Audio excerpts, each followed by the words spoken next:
If you watched the last video, then you know that the market is in a difficult situation right now, and that's because of the huge risk in the oil market. Just to quickly recap, oil collapsed because of the price war between the Saudis and the Russians. They're trying to kill off the oil shale producers, and those shale producers have a ton of debt. And with oil prices too low, they're not able to make enough money to service that debt, meaning that debt could get downgraded, and you can also get a lot of defaults. And then we talked about the cascading dominoes, right? Where if a bunch of credit defaults happen in the credit market, it's going to affect everything, right? All the banks, everything. And that's how you get a potential financial crisis on your hands, just like 2008. But this also gives us some opportunity in the oil space when the smoke clears. So let's go over some plays that you could potentially make in the future. Now, these stocks that we're going to go over and this strategy that we're using is like a graveyard strategy. You're going through a pile of dead to just poke around with a stick and see who's still alive. And it's tough because there's a lot of dead bodies, like the good ones are buried underneath.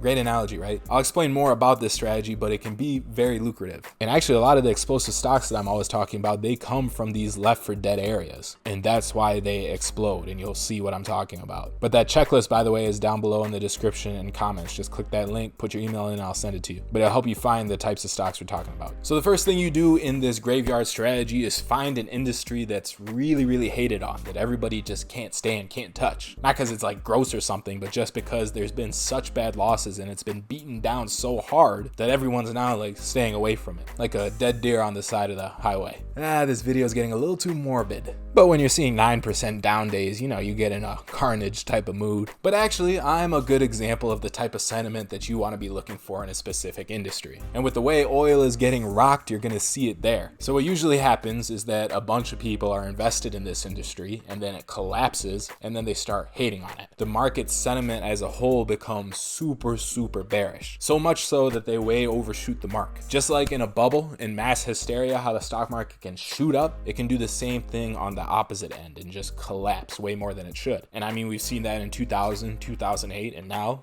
can I finally say it? 2020? Can we use 2020 as our example now instead of 2008? Well, I guess there is a bright side then. But this happens in industries more often than the broader market, obviously. And a really strong bearish narrative takes hold and all these stocks get dumped, regardless of their fundamentals. If they're anything attached to the main theme, like anything that relates to oil, gets shat on. And again, at that point, there's a lot of sentiment. It's not too attached to fundamentals. Now, of course, there are a lot of actual bad companies that go belly up during this process. Just like what's going to happen in this oil space where the companies that are way over leveraged with bad balance sheets, yeah, they're going to go bankrupt. But in that mess, in that hailstorm coming down on this industry, there's a lot of good companies that get beaten up too much just because the whole industry is hit, right? So they get dumped too. And that's the phrase you've heard, the baby getting thrown out with the bathwater. I don't know where that phrase comes from, but people use it all the time and it's way more morbid than the examples I was giving, so I guess I'm fine. But in those stocks that are getting beat down that bad with the rest of the actual bad stocks, those are where you're going to find the deals. That's why they call it grave digging. So you're looking for the few companies with the good balance sheets, the ones that are going to survive after all this carnage is over. And once you find those companies, there's another benefit that happens. Because everybody hates the industry so much, everyone stops looking at it. The expectations for the industry are super low, and that includes the expectations for the individual companies in it. And we talk about this all the time, right? Markets are driven by sentiment and expectations. They kind of go hand in hand. So if the market's super bearish on something, then they don't expect it to do well. And the thing that sends stock prices higher is when they report earnings or something that is better than what everyone was expecting. It's all subjective, right? There's no objective measure of, hey, this is a great earnings report. Maybe there should be, but there's not, because this is a market between people and it's all psychological. So exceeding expectations is how you get your stock price higher. So if everyone's expectations are already really low, that's a low hurdle to cross. Like if everyone's expecting a company to lose 10 cents per share and you actually break even, you don't make any money, just zero, that's fantastic. You overachieved. So the lower the expectations are, the easier for that company to surpass them. That's what you're going to find in these graveyard industries as well. Now, this could lead to some huge returns because eventually the market realizes, hey, we actually value these things wrong. After a few quarters of exceeding expectations, they're like, oh, maybe oil isn't so bad. Maybe the fundamentals are actually changing. And it's funny because the market will realize it after the fundamentals have actually changed. It's just the perception takes longer to change because it was so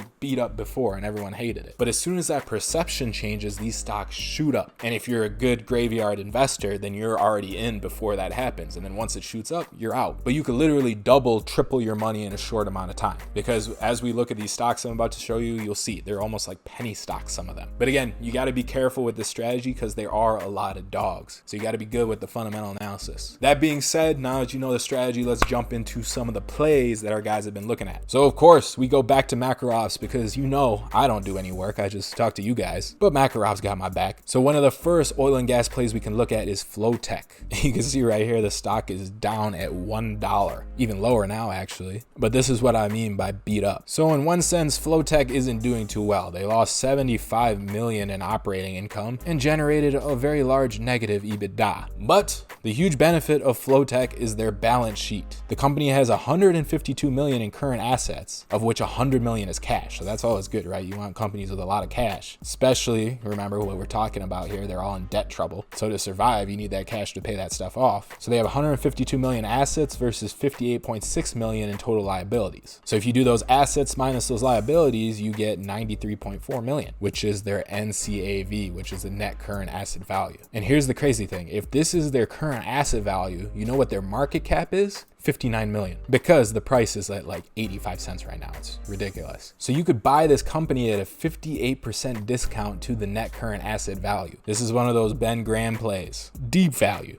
graveyard shift. But the company might actually be a melting ice cube, so it's dangerous. And a melting ice cube is a company that just continuously loses value. So I found this good explanation right here relating it to fax machines. So fax machines, they didn't suffer a quick death. Like they weren't immediately replaced everywhere. It was a slow and steady decline. So when the internet came through, like you would think fax machines would completely disappear immediately. But tons of businesses use fax machines and they had to keep using them even as the internet, came about. It takes a long time to change. So whatever business is selling the fax machine, like they're not making crazy caviar money, but if it's a well-run business, then it should continue to earn a profit. Its revenue and profit will continue to decline, but at a steady pace. So as an investor, you could technically buy the business at a cheap price and then get a reasonable rate of return on the remaining profits that kept coming in until eventually the business is put down, taken out into the woods and shot, and then dumped on the other dead bodies of other companies where your friendly neighborhood graveyard diggers can, go to work. So that's a melting ice cube. There's still value, but it's declining over time. Still potential to make a play on something like that though. So a clear bounce from current levels could be a great entry. So you could own a strong balance sheet with loads of cash. And don't try and buy anything until you do your own extensive research and make sure that it fits into your strategy, because I'm not your advisor. This is called idea generation. It's also called YouTube. So make sure to dig your own graves before you jump in to the grave. Next is ExxonMobil. So this is a popular one, that everyone's always looking at when it comes to these oil drops. And really, this is just a standard valuation play. It trades at 11 times EBITDA and under 15 times earnings. And it even has a chance to trade below the book value. And this is a giant company. It's not going under. So this is something that, Buffett would get all hard about. Only thing that works nowadays for that old man. I just need one more good deal. You go get him, Buffett. You got it. Exxon is a falling knife though. I mean, look at this. A lot of people have actually asked me about this stock. You don't want to try and catch this boy. You need to wait until there's like a multi-week consolidation. You need it to ride sideways for a little bit. You'll get a chance to enter. These things don't happen that quick. So it's really a wait and see mode right now. British Petroleum, another classic. If you look at the monthly chart, you see a huge descending calendar, which it's breaking lower from. And again, there's just huge value here. EV over EBITDA 5.5, dividend yield of 8, low debt to equity, not much interest expense. They have a solid financial standing. So we're looking for this stock to trade even further down. And the next support on the monthly chart is around $10 a share. And getting this stock for $10 a share, I mean, that would be ridiculous. It's just another one of those companies that's not going to go bankrupt, but is getting beaten down because of its industry. Next is Dawson Geophysical. So they provide seismic data acquisition services. They process the data for their clients and I guess help them find oil. So this is actually a micro cap company that's worth around 34 million, but their balance sheet is one of the strongest in the sector. They have 17 million in net cash and an enterprise value of 17.4 million. You can see it's trading the lowest it has in years. So there could be a potentially good deal here. The company is also worth around 177 a share with its net current asset value, where its market cap is down to 149. So again, huge deal there with a strong balance sheet, which is what you want, but it might be another they're melting ice cubes, so you can't be sure yet. And there you have it, some oil and gas plays that you could keep on your watch list as this whole oil thing plays itself out. There's going to be a lot of deals there as the smoke clears. And if you want help finding more stocks like this, then check out the explosive stocks checklist. Link down below in the description and comments. Gives you the 10 factors that we use to look for these types of stocks that explode higher. All right, that's it for the video. You know, keep your head up. Markets are rough right now. Really, really, really rough. And you're probably quarantined, so you can't leave your house, can't see people. But hey, at least we got YouTube, right? And it also is not the end of the world. Would I be smiling if it was the end of the world? No, I wouldn't. Maybe I could. But we got more videos coming all the time. So subscribe and hit that notification bell so you can get the notification about them. Smash like, comment down below, do whatever you want. And I will see you in the next video. Stay fallible out there. Bye.